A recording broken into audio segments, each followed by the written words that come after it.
This is a panel discussion on the future of Indian cinema. And tomorrow also there will be 3 panels. On the whole, we have 4 panels on Indian cinema, its future, the future problems and the future possibilities. And future means next second from just now. We have discussed different problems which we face as a nation, and as audience of Indian cinema, the question of film literacy, the question of film education, the question of technology versus narrative, the question of regulation of films by the state, the question of changing sight of film viewership,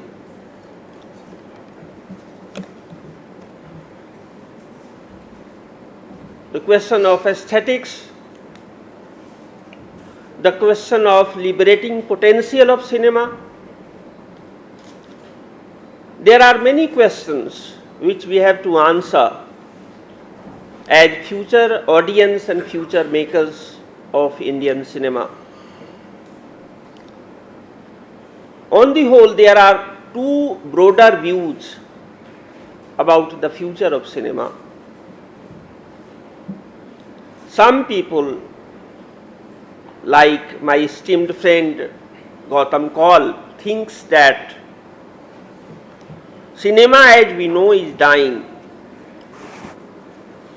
On the other hand, there are people, and he thinks that there will be revival of Indian theatre. On the other hand, there are some people who are very optimistic about the liberating potential of cinema as a phenomenon and Indian cinema in particular.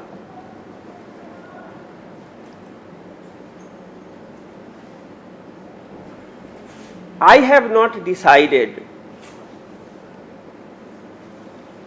which side is nearer to my view, because I am always in the middle.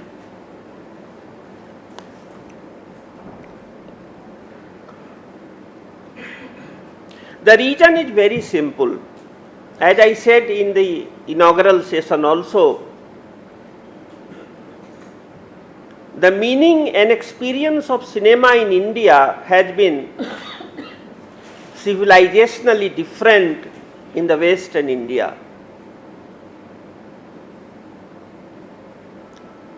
And the role which cinema hall occupied in Europe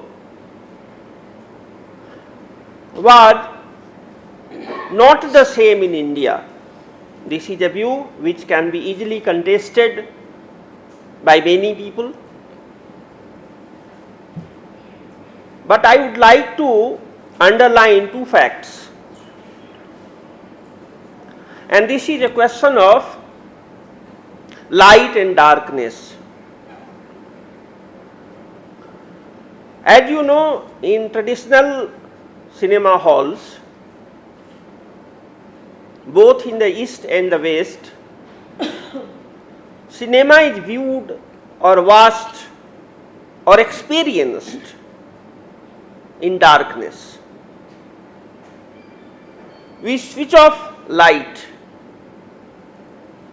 whereas outside the cinema hall, whenever we gather as a moral community, there was always light in Europe. Whereas in India, darkness was experienced in temples in India. For example, all the churches in Europe were lighted whenever there was a mass. But in all important sacred sites of the Indic origin, namely the so-called Hindu temples, because I do believe Hindu is a geocultural concept, it is not a religious concept. The religions are Saivism, Vaishnavism, Shaktism, Asmartism, etc. In case we use the same term religion as it is used in the Western tradition.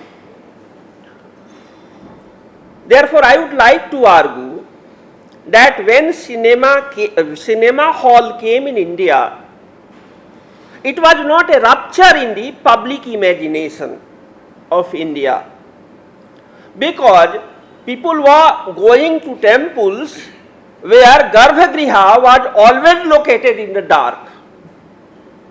The light is in the entry point, but the architecture of temple in India was such that there was no natural light in the Garbhagriha.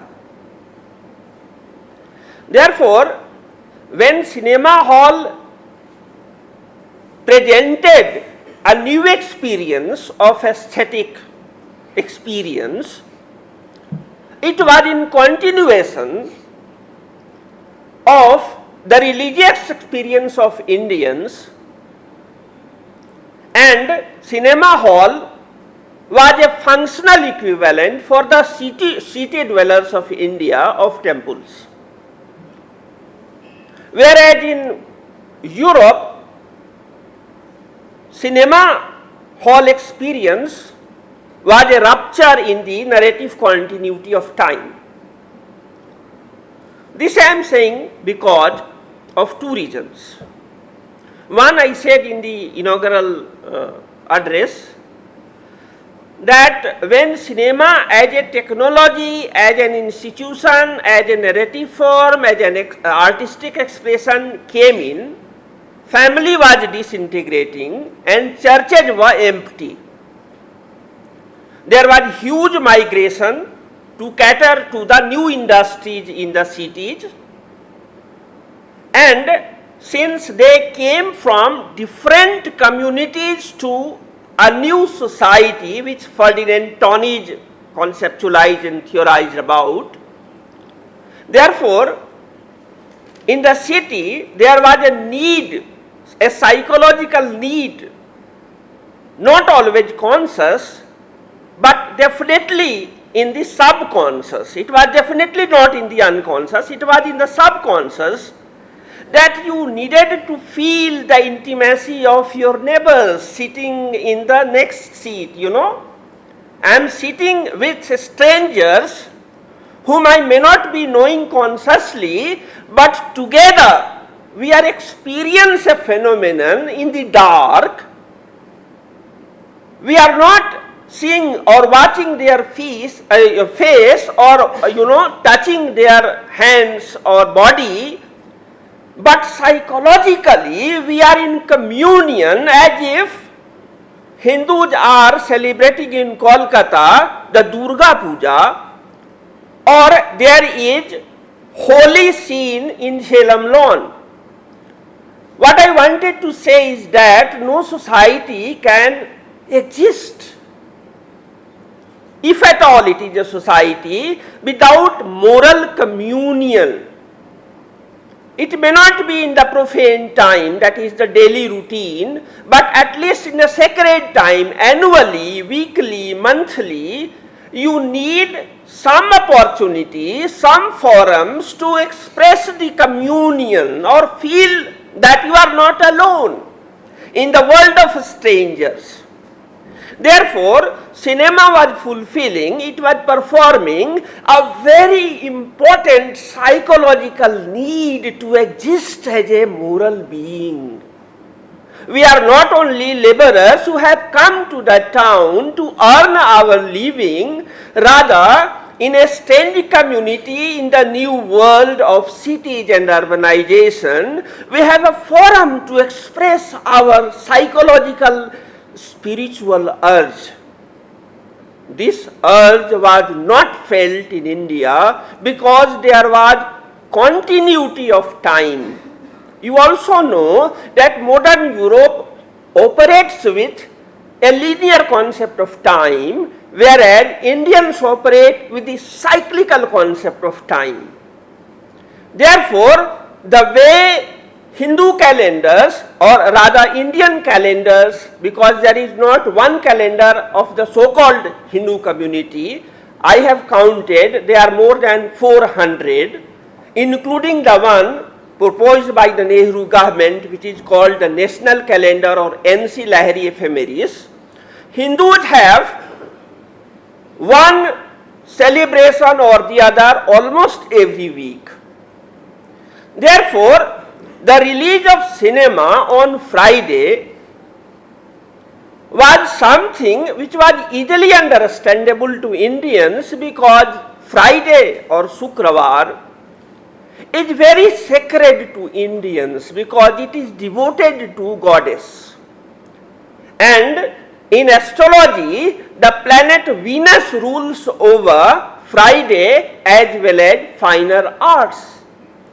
It is also important to remember that although the goddess of knowledge in Hindu civilization is goddess Saraswati, but she is not the goddess of art. The goddess of art in India is Lakshmi, and Hindus have a very strange habit of worshipping Lakshmi either with Vishnu or with Ganapati. It is interesting to note that Lakshmi is worshipped alone as autonomous deity only in Kolhapur, and Dada Sahab Phalke was also from Kolhapur. In case cinema emerged in Kolhapur, was it incidental? And then it went to Pune, which is very nearer to Kolhapur, and then it went to Bombay. Is there any ecological connection to cinema? Can we conceptualize the color and darkness of cinema as artificial colors without making any reference to natural colors, natural light? The question is whether we watch cinema on this or TV there, will it give the same experience which cinema gives in the cinema hall? What is the defining feature of television vis-a-vis cinema? Usually, television is watched in light, and you do not watch television with strangers.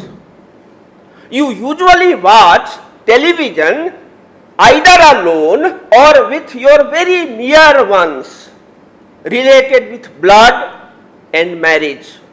Whereas cinema like Holi is always celebrated or experienced with strangers.